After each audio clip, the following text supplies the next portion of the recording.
Muy buenas noches, amigos, bienvenidos a la emisión estelar del Comercio TV. Aquí, lo más destacado del día.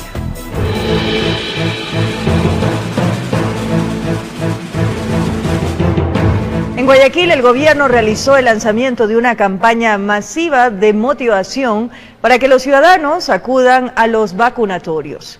El programa Pasaporte de Vacunación es una iniciativa privada que busca integrar a las empresas interesadas en conceder beneficios y descuentos a quienes porten su carnet de inmunización. La consigna es incentivar a la población para que desmitifique las supuestas consecuencias de la única arma que tiene la ciencia y humanidad frente al COVID.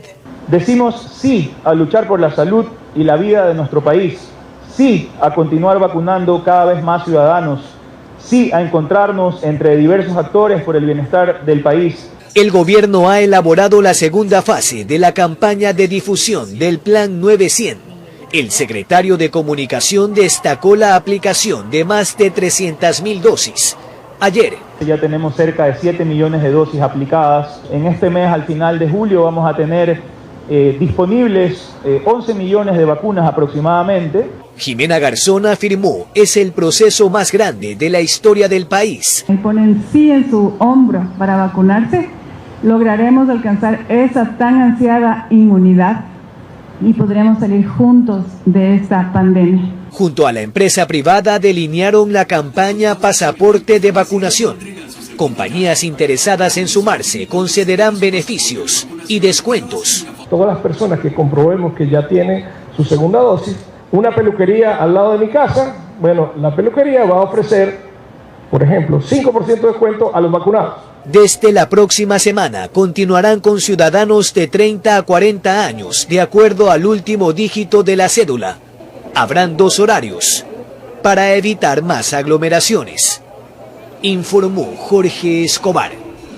Las autoridades están preocupadas por el relajamiento ciudadano. Solo el fin de semana hubo casi 20.000 personas en las playas. Exhortan a los GATS a reducir aforos mientras se establecen cercos epidemiológicos para contener la variante Delta. Ante la Comisión de la Salud de la Asamblea Nacional compareció el presidente del COE, Juan Zapata, para dar a conocer los argumentos técnicos y estadísticos que fundamentan la declaración de estado de excepción focalizado en El Oro y Guayaquil. Indicó que el COE tomó estas medidas para las 2 zonas con base a las evidencias científicas de cada localidad con el objetivo tijo de contener la propagación de la Delta. Y es que se mostró preocupado porque mientras los hospitales están llenos, la gente no respeta las medidas. Es decir, la gente se está relajando demasiado. Fin de semana tuvimos 20.000 personas en las playas. Hoy, con lo que hay vacaciones de la sierra, usted puede observar Atacames. Es impresionante cómo la gente se ha relajado. Una falsa sensación de que aquí ya se terminó todo. Y si hablamos de incivilidades, es decir, del irrespeto a las normas, en El Oro han aumentado hasta en un 243%. Aquí hizo un llamado a los gobiernos autónomos descentralizados. Por favor, limiten aforos, regulen aforos, horarios de playas, hagan control de espacio público. El tema de bares, centros de diversión nocturna, afines, karaokes, discotecas, si es que consideran que es necesaria su apertura, lo hagan sobre la base de un informe de salud, en lo posible que no lo hagan. Sostuvo que el presidente facilitó los recursos estatales a las zonas de conflicto, eso sí, sin descuidar al resto de las provincias. Aseguró que no han parado el aparato productivo con el estado de excepción focalizado. En la comparecencia también estuvo el subsecretario de Vigilancia. Él dio un reporte de la variante. Tenemos un solo caso de Delta Plus, no hemos reconocido ninguno más en el territorio nacional. Y solamente esta persona, hay que decirlo, no ha fallecido, está con vida, está ya fuera de peligro y está ya en sus actividades normales. Pero, ¿qué sucede en Machala? Pues nosotros hemos levantado los cercos epidemiológicos. En Santa Rosa hemos detectado ya 5 personas nuevas positivas, 14 personas en seguimiento. Hay una persona que falleció precisamente de Santa Rosa, de Santa Rosa no, sino más bien de pasaje. Falleció una persona que viene de ahí. Informó Marilyn Jaramillo. Falleció la mujer contagiada con la variante Delta que habría asistido a una fiesta en Loja. 126 personas se encuentran en el centro de epidemiología por esta cepa de coronavirus. Según el reporte de las autoridades, la paciente contagiada con la variante Delta es oriunda del cantón Puyango de la provincia de Loja. Esta persona habría estado en una reunión familiar, por lo que se encuentran ya 7 personas en el cerco epidemiológico. Esta paciente falleció el día 8 de julio y los equipos de epidemiólogos se trasladaron al cantón Puyango para determinar cuántos de esos contactos cercanos tenían positividad para pruebas PCR. La persona contagiada en Loja habría visitado el cantón Pasaje en la provincia del Oro. Por su gravedad fue llevada hasta Guayaquil, donde falleció. Esta persona no tenía ninguna vacuna. Si le digo que el primer día tuvimos 27 en cerco, el siguiente 50, el próximo 64 y hoy estamos ya con más de 126 pacientes en cerco epidemiológico en el Oro. Por el momento se continúa con la vacunación masiva en la provincia de Loja. El total de dosis aplicadas hasta el momento, hasta el día de ayer, es en la provincia de Loja, es de 268.156 dosis. En Loja informó Marcela Constante Brito. Y ahora vamos a seguir recorriendo el país. En Machala se registró gran afluencia de ciudadanos en los distintos puntos de vacunación. La presencia de la nueva variante Delta ha hecho que los ciudadanos se vacunen por el temor al contagio. Desde que se confirmó la muerte de las 5 personas fallecidas con la nueva variante del virus Delta en el Oro y Guayas, esta es la situación que se vive en casi todos los puntos de vacunación en la capital de los orenses. Largas filas de ciudadanos quienes pugnan por una dosis con el fin de inmunizarse. Es importante que la ciudadanía venga a los puntos de vacunación para que sean inoculados y así evitar que este virus se siga llevando gente, más aún cuando existe la Delta Plus en la provincia del Oro. Mientras unos sienten temor al contagio de la nueva cepa, otros en cambio mencionaron que acuden a los centros debido a que necesitan el documento para viajar o para tenerlo como requisito si lo exigen en el trabajo. Yo considero que es el miedo, porque con esta nueva variante que está afectando el mundo, la gente ha tomado conciencia que tiene que vacunarse. Lo que más me anima es el asunto de que preguntar a las personas que ya se han vacunado, no hay efectos secundarios, sé que en algún momento lo voy a necesitar para trabajo. Por su parte, la directora de salud del distrito Machala informó que se han implementado más puntos de vacunación en sectores estratégicos. Asimismo, las brigadas móviles están permanentemente en la búsqueda activa de pacientes positivos. Y todos los días habilitamos brigadas móviles con la finalidad de ir cubriendo, aperturando nuevas poblaciones, grupos etarios, con la finalidad de aumentar la cobertura aquí en nuestra ciudad de Machala. Por otra parte, las autoridades de control como Fuerzas Armadas, Policía Nacional, agentes de tránsito, personal municipal e intendencia realizan operativos conjuntos con el objetivo de hacer respetar el toque de queda. De evitar que establecimientos que expenden bebidas alcohólicas mantengan sus puertas cerradas, tomando en cuenta que estamos cruzando por un estado de excepción. Aunque estos días de operativo que ha realizado la empresa municipal de tránsito Movilidad Machala en distintas arterias de la ciudad han sido para socializar, se conoció que a partir de este viernes 16 empezarán a sancionar a quien irrespete el toque de queda dispuesto por el gobierno nacional, informó Richard Ceballos. Más de 1.600 personas por día son vacunadas en el sector de Amaguaña a través de los convenios establecidos entre las empresas privadas y el Ministerio de Salud. Organizaciones sin fines de lucro también contribuyen para que las poblaciones cercanas a las instituciones puedan ser inoculadas.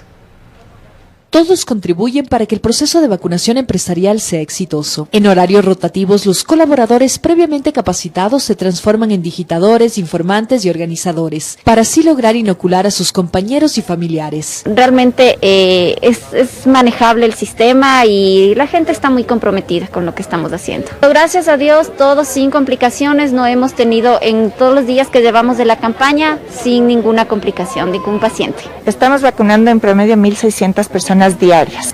Vamos a inmunizar a 15.000 personas. Los rangos de edad para acceder a las dosis contra el COVID-19 son los mismos fijados por el Ministerio de Salud. Y aunque muchos jóvenes dicen temer a las reacciones, acuden optimistas porque quieren retomar sus actividades presenciales. Es necesario para volver a la normalidad la vacuna. Con esto espero ya volver a la universidad. La aplicación la realiza personal autorizado, quienes antes del amanecer trasladan las sustancias desde el banco de vacunas hasta los puntos de inmunización públicos y privados. A las 5:30 salí al banco de vacunas y ahí estuvo el señor chofer que gracias a él lo trajimos la vacuna. Además, a través de organizaciones sociales, se incluyeron en las jornadas a poblaciones ubicadas cerca a las empresas. La comunidad que ha sido invitada a la vacunación en este punto es la aledaña, la de Amaguaña. Aquellas instituciones interesadas en efectuar este proceso deben enviar una solicitud al Ministerio de Salud o a la coordinación zonal más cercana. En tanto, el presidente Lasso, a través de su cuenta de Twitter, reportó la aplicación de 338.937 dosis este 15 de julio. Informó Sofía Vintimilla. La empresa privada, mediante el Fondo Unidos por Ecuador, donó al Ministerio de Salud Pública más de 5 millones de jeringuillas. Los insumos entregados serán indispensables para cumplir con el plan de vacunación. En total fueron 5,5 millones de jeringas que la Fabril donó al Ministerio de Salud.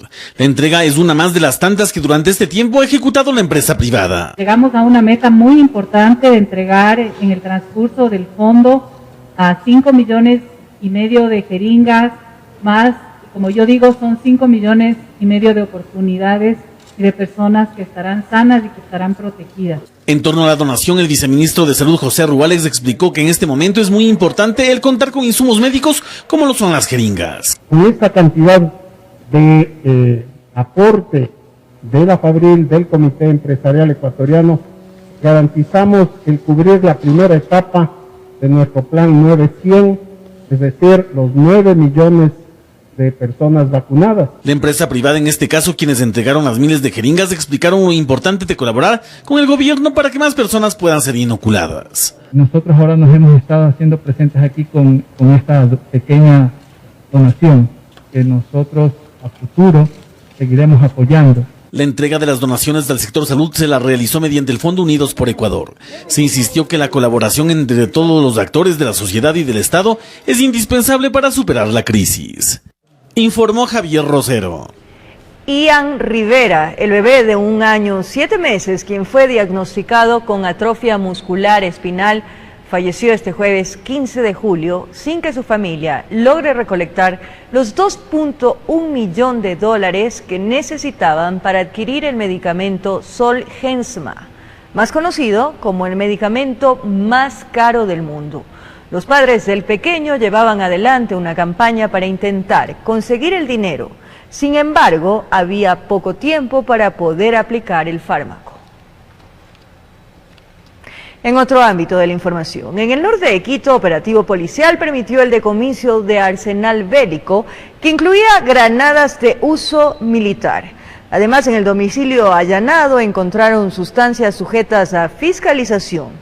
2 menores de edad fueron detenidos, pertenecerían a la organización delictiva denominada Los Lobos.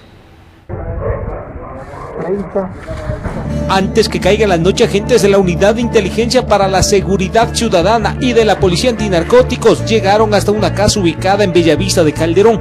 Una fuente humana reveló que la vivienda guardaba armas, municiones, granadas y sustancias sujetas a fiscalización. En el exterior, 2 sujetos estaban como brindando seguridad. Al percatarse del arribo de los policías, desaparecieron. Teníamos conocimiento que se dedicaba al almacenamiento y microexpendio de sustancias ilegales. Los hermanos de 15 y 16 años se escondieron en la vivienda. Con la orden de allanamiento, los uniformados ingresaron y la sorpresa fue para todos. Un verdadero arsenal bélico guardaban en la casa. Los menores supuestamente eran los custodios de un fusil calibre 5.56 de asalto de uso militar, una pistola, 100 cartuchos 9 milímetros y 70 cartuchos 5.56, además de 5 granadas de fragmentación tipo limón de uso militar. Vamos a seguir realizando las labores de inteligencia conjuntamente con Fiscalía para identificar plenamente a quién estaban dirigidos o quién iba a receptar estos elementos. Aparentemente el material bélico tenía que llegar hasta la ciudad de Guayaquil para ser ingresado a uno de los centros de privación de la libertad. Los menores serían integrantes de la banda delictiva denominada Los Lobos, brazo operativo de los choneros. Y se pudo neutralizar a tiempo para que estos elementos no ingresen a un centro penitenciario. Pero no solo guardaban el armamento, encontraron 1,5 kilos de marihuana y 8 de cocaína, drogas que también estaban destinadas para personas privadas de la libertad y un porcentaje para microtráfico. Desarticulando y desarmando brazos armados dentro de la ciudadanía.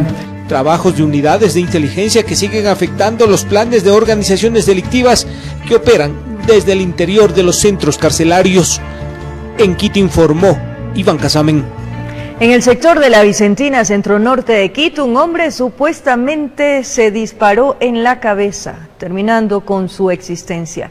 Se trataría de un suicidio. La policía fue alertada de una violencia intrafamiliar. La operadora del ECU 911 recibió una llamada solicitando ayuda. Supuestamente estaba en proceso un femicidio. A la emergencia fueron despachados policías del circuito y Chimbía. Cuando llegaron a la casa, la puerta estaba cerrada. El ingreso era imposible, pero escucharon gritos e insultos que salían de la vivienda. Con respecto a una posible alerta de violencia intrafamiliar, instantes en los cuales la unidad policial al llegar al lugar, al domicilio, no podían ingresar. Tanto insistieron, un menor de edad les abrió la puerta. Los uniformados ingresaron a verificar las novedades y observaron que un hombre a precipitada carrera salió y subió por las gradas. En medio de la confusión escucharon una detonación. Cuando llegaron a la terraza observaron un cuerpo tendido en el piso, su rostro cubierto de sangre y un arma tipo revólver a menos de 1 metro. Pueden constatar una persona en cúbito dorsal, aparentemente con ingreso de proyectil de arma de fuego a altura de su cabeza. Aparentemente el hombre de más o menos 50 años de edad apretó el gatillo y el proyectil impactó en su cabeza, desplomándose malherido.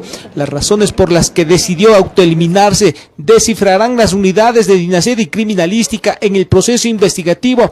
Aún con vida fue llevado hasta una casa de salud, pero lamentablemente no alcanzó a llegar. Las unidades policiales están levantando los indicios, están levantando los elementos que puedan ayudar y corroborar esta hipótesis. Al parecer, antes de que tome la decisión fatal, hubo alguna discusión subida de tono, quién sabe, golpes y amenazas, pero eso solo lo vivieron los ocupantes de la casa. Alguien llamó pidiendo ayuda, la policía no encontró heridos ni lesionados, incluso algunos vecinos habrían sido amenazados. Los vecinos indican que uno de los ciudadanos que vivía en este inmueble estaba portando un arma de fuego y que posiblemente estaba inclusive amenazándoles. Así descartaron que se trató de un hecho violento, sino un problema familiar, donde lamentablemente el diálogo fue reemplazado por un disparo. En Quito informó Iván Casamen. Un hombre murió tras haber recibido 2 puñaladas de quien aparentemente habría sido su pareja. Esto ocurrió en el centro de Guayaquil. Minutos después del asesinato, la policía logró capturar a la persona responsable del delito y sus cómplices. En plena vía pública quedó tendido el cuerpo sin vida de un hombre que minutos antes había sido atacado con un arma blanca. El hecho se registró a las 10 de la noche del jueves 15 de julio, en las calles Luque y Antepara, centro de Guayaquil. Un sujeto vestido de mujer habría propinado 2 puñaladas a un ciudadano de aproximadamente 20 años. De acuerdo a los moradores, se trataría de un crimen pasional. El responsable del hecho llegó al punto conociendo que la víctima a diario se dirigía desde ahí a su domicilio ubicado en el Cantón Durán. La discusión que habrían tenido y la inconformidad que el presunto agresor habría demostrado, pues habría sido expresado en el momento en que habría estado agrediendo a la presunta víctima. Minutos más tarde, gracias a un operativo ejecutado por la policía, se logró dar con el paradero del victimario y otras personas más que lo habrían acompañado durante el asesinato del joven oriundo de la provincia de Chimborazo. Hasta el punto llegaron los familiares del occiso consternados por la situación. Informó Celeste Dueñas. Videos de cámaras de seguridad dejan ver la manera en que agentes de la Comisión de Tránsito del Ecuador cobraban $1 diario para no controlar a los buses interprovinciales que salían desde la terminal terrestre de la ciudad de Guayaquil. Las irregularidades se habrían registrado aquí en la sección de revisión de buses de la terminal terrestre de Guayaquil, donde supuestamente agentes de la Comisión de Tránsito del Ecuador pedían $1 a los conductores de las unidades para evitar la revisión de las mismas, como se notaría en estos inusuales cruces de manos captados por cámaras instaladas en los buses. Por tanto, el director de la CTE asentó una denuncia en la Fiscalía este viernes, exigiendo o solicitando la cantidad de $1 diario a cada unidad y precisar que esto genera un perjuicio de $3.000 diarios y $90.000 aproximadamente mensuales. No precisó cuántos agentes están siendo investigados por los delitos de cohecho, concusión, extorsión y delincuencia organizada, pero sí dijo que venían operando desde hace algunos meses, mientras que el director de tropa de la institución en cuestión se mostró a favor de la indagación. Aplaudimos que todo acto de corrupción debe ser denunciado, aplicado el debido proceso, la investigación correspondiente por medio de la Fiscalía y el castigo para los responsables de haberlo. Estamos totalmente de acuerdo en que debemos depurar nuestra institución. El director de la CTE afirmó que los choferes se quejaron y le presentaron al menos una decena de videos que probarían el delito. Acudimos a la terminal terrestre de Guayaquil para conversar con algunos conductores, pero existe recelo, mientras que otros indican que desconocen la situación. Por mi lado negativo, ningún agente se me ha acercado a pedirme dinero ni cosa por el estilo. No he escuchado nada. A mí, yo siempre he pasado así y nunca me han pedido aquí plata para revisión ni nada. Los vigilantes que habrían incurrido en los ilícitos siguen en funciones, informó Adriana Peralta. Gracias por seguir en sintonía de la emisión estelar del Comercio TV. Como lo anunciamos, un juez dictaminó sobreseimiento para Abdalá Bucaram Ortiz por el presunto delito de tráfico de bienes patrimoniales. El magistrado dispuso además que se levanten las medidas alternativas a la prisión preventiva que pesaban sobre el exmandatario. Fue el juez de la provincia del Guayas, Juan Carlos Terán, quien dictó el sobreseimiento a favor de Abdalá Bucaram Ortiz. Se da en el proceso por tráfico de bienes patrimoniales que se abrió en junio del 2020. Recordemos que durante el allanamiento a su vivienda, la policía encontró piezas arqueológicas originales y copias. El abogado del exmandatario, Alfredo Arboleda, celebró la decisión del magistrado en su cuenta de Twitter, reiterando que el delito de transporte y comercialización de patrimonio cultural era inexistente. Pero la Fiscalía sostuvo que el agente Eduardo Díaz de esa institución no coincidió con la resolución emitida por el juez, de ahí que presentarán una apelación, una vez que ésta sea notificada por escrito a las partes procesales. A Bucaram Ortiz solo le queda pendiente una causa por el delito de tráfico de armas, informó Adriana Peralta. Una nueva investigación se inició este viernes en contra de Daniel Salcedo por el supuesto ingreso de artefacto electrónico prohibido a la cárcel 4, es decir, un celular. Entre tanto, Jean-Paul Egret, su abogado, celebró la decisión de un tribunal del Oro que lo declaró inocente del supuesto delito de lavado de activos. Jean-Paul Egret temprano acudió a la cárcel 4 Norte de Quito para reunirse con Daniel Salcedo y literalmente festejar un triunfo jurídico tras la decisión de un tribunal de El Oro. Que se ha obtenido una sentencia de inocencia en un caso en el cual la Fiscalía imputaba un supuesto lavado de activos por $1,5 millones y es una sentencia favorable para todos los procesados, incluyendo Daniel Salcedo, Noé Salcedo y las compañías. Este proceso legal inició en junio del 2020, cuando su hermano Noé Salcedo intentaba ingresar $47,000 a Perú para ayudar a Daniel, quien se accidentó en una avioneta cuando aparentemente viajaba de forma ilegal en el vecino país. Nunca Fiscalía ha presentado elementos de convicción suficientes en ninguna de las causas. Nosotros hemos manifestado que lo que existe es una gran presión mediática utilizando la figura del señor Salcedo como una cortina de humo para tapar, entre otras cosas, el mal manejo de la crisis sanitaria en el gobierno anterior. Sin embargo, Salcedo, que ya lleva un año detenido, no podrá dejar la celda, ya que fue sentenciado a 13 años de pena privativa de la libertad por presunto peculado en la compra de bolsas para cadáveres, resolución que fue apelada en la Corte Provincial del Guayas, y en camino está la audiencia de juzgamiento por delincuencia organizada. Sin duda nosotros no vamos a descansar hasta que tengamos sentencias de inocencia como la de ayer en todos los procesos, porque es lo que corresponde. En el centro carcelario también se desarrolló una diligencia legal por el supuesto ingreso de artículo electrónico prohibido. Al señor Salcedo jamás se le encontró ningún celular en su poder, se encontró un celular en un portafolio de una laptop de otro detenido del Centro de Privación de la Libertad que estaba en la habitación del señor Salcedo. Está sometido a una investigación, pero obviamente él no ha ingresado ningún artículo prohibido ni mucho menos. Así Salcedo aparentemente va ganando una batalla legal, pero no la guerra, informó Héctor Romero. El gobierno nacional busca un acercamiento con los miembros de la Unión Nacional de Educadores que mantienen una huelga de hambre. La ministra de Gobierno, Alexandra Vela, comprometió el apoyo del régimen luego que la Corte Constitucional se pronuncie sobre la Ley Orgánica de Educación Intercultural Bilingüe. Condiciones precarias para poder vivir. De forma sorpresiva, Alexandra Vela, ministra de Gobierno, se hizo presente en la carpa donde miembros de la Unión Nacional de Educadores UNE mantienen una huelga de hambre desde el pasado lunes. Ella quiso constatar en carne propia su situación en los exteriores de la Asamblea Nacional. Vamos a esperar tranquilamente que la Corte emita la sentencia que debe emitir. Vamos a respetar esa sentencia de ambos lados y después de eso, si es que todavía tenemos algún problema, pues lo resolveremos a través del diálogo. La secretaria de Estado descartó que su presencia tenga la intención de presionar a la Corte Constitucional. No, yo creo que la Corte Constitucional tiene unos plazos en su procedimiento y dentro de los plazos que tiene, de acuerdo con la ley, la Corte se va a pronunciar. No, el gobierno no va a presionar de ninguna manera, eso sería violentar las disposiciones de la ley. Este gobierno respeta a la Corte Constitucional. Vela no estuvo sola, la acompañó Guadalupe Llori, presidenta del Legislativo, quien tras extenderle su apoyo, les dejó claro que la decisión no la tienen ellos. Ustedes saben que está en manos de la Corte Constitucional. Y la Corte Constitucional es un poder del Estado independiente. Esto mientras la salud de los huelguistas con el pasar de las horas se deteriora. Debilidad, tenemos problemas estomacales, dolores de cabeza.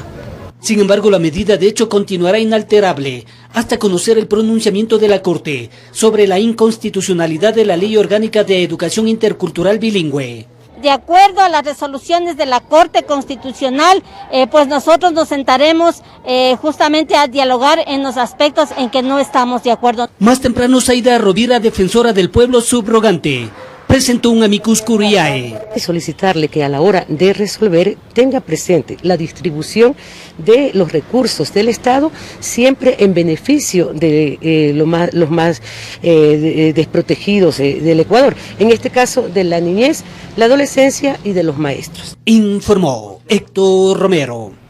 El Comité por la Institucionalización Democrática solicita un pronunciamiento de la Corte Constitucional respecto a la consulta popular para eliminar el Consejo de Participación. Varios asambleístas reaccionaron al respecto.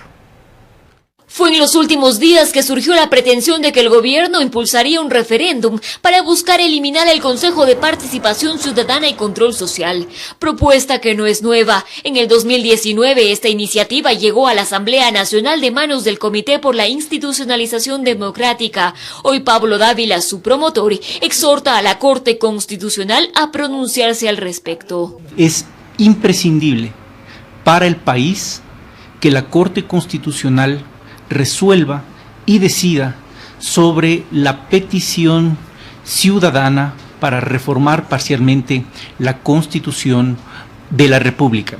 Esta propuesta no alcanzó los votos y fue archivada. La misma estuvo respaldada por 300.000 firmas ciudadanas, el 1% del padrón electoral calificadas por el Consejo Nacional Electoral, tal como exige la Constitución. Para Dávila, hay que aprovechar que todo este camino ya se recorrió y retomar la iniciativa. Y ese camino recorrido está a disposición del país. La posibilidad de ahorrar recursos, de ahorrar tiempo. El país no puede perder más tiempo tomando decisiones que ya están avanzadas. Para la legisladora del bloque oficialista, Ana Belén Cordero, eliminar el Consejo de Participación fue una propuesta del presidente Guillermo Lasso en campaña. Sin embargo, no sería en un futuro próximo. Entiendo que está dentro de los planes, sin embargo, no sé a qué plazo sería, ¿no? Si es que es una necesidad inmediata o puede esperar. Yo creo que hay cosas mucho más necesarias en este momento, como el plan de vacunación, la reactivación económica, el empleo. Esta propuesta iría atada a una reestructuración de la Asamblea para que sea esta la encargada de designar a las autoridades de control, lo que ya ha sido rechazado por otros legisladores. Quieren eliminar el Consejo de Participación Ciudadana y Control Social para crear las dos cámaras legislativas, para que una de ellas se encargue de los roles que hoy tiene el Consejo de Participación Ciudadana y Control Social. Nosotros en eso no estamos de acuerdo. En Quito informó Adriana Rojas. Para este viernes se tenía previsto realizar la sesión del Consejo Metropolitano con la que se pretendía buscar un reemplazo al vicealcalde Santiago Guarderas. Concejales de oposición consideran que estas convocatorias carecen de legitimidad. Tras la polémica sesión del Consejo Metropolitano de Quito del pasado jueves, para este viernes el alcalde Jorge Yunda nuevamente convocó a sesión, sin embargo la misma se canceló. Se dio cuenta Jorge Yunda que estas sesiones que mañosamente había convocado a dos para ahora, dos extraordinarias, ya las canceló, él mismo las canceló porque se da cuenta que esto no tiene sentido. Es una vergüenza para la ciudad lo que se está realizando, es un sainete de epítetos que no son los adecuados, una falta de respeto permanente. A semana seguida, la mayoría de los ediles que apoyaron su remoción no han dado quórum a las sesiones convocadas. Fue en el tercer llamado que lograron sesionar. Según los concejales, solo fueron para exigir que Yunda abandone el cargo. Ayer no pasó de descalificar con falsedades a todos quienes le cuestionamos su falta de liderazgo y sobre todo le recordamos que él fue ya removido. Este amedrentamiento que hacen de que si no asisten 2 reuniones, que si no asisten 3 reuniones, de ninguna manera podrían accionar ningún tipo de proceso de remoción, ya que son reuniones ilegalmente convocadas. Sin embargo, desde la minoría que sí han asistido, aunque aseguran que no es por apoyar a ninguno de los dos bandos, Yunda aún sería alcalde, por lo cual sí habría legitimidad en sus convocatorias. En el Consejo no está la resolución de esta disputa por la alcaldía. Está en el plano de la justicia y por lo tanto Yunda sigue siendo alcalde, ha hecho todos los amparos constitucionales y tan es así que por eso se vieron obligados a asistir a la convocatoria de ayer. Por lo pronto esperan que por el bien de la ciudad, el próximo lunes la Corte Provincial de Pichincha resuelva de una vez por todas las medidas de protección otorgadas a Yunda. Mientras esto se da, para este sábado el burgomaestre convocó a sesión extraordinaria, en la cual como único punto a tratar está un informe de la Secretaría de Salud. En Quito informó Adriana Rojas. El carnet de vacunación o una prueba PCR negativa son los nuevos requisitos que entraron en vigencia desde este viernes para ingresar al Ecuador por vía aérea. Los viajeros procedentes de Brasil e India deberán cumplir aislamiento obligatorio por la variante Delta. Desde el 16 de julio están vigentes nuevos requisitos para el ingreso de viajeros al Ecuador por vía aérea.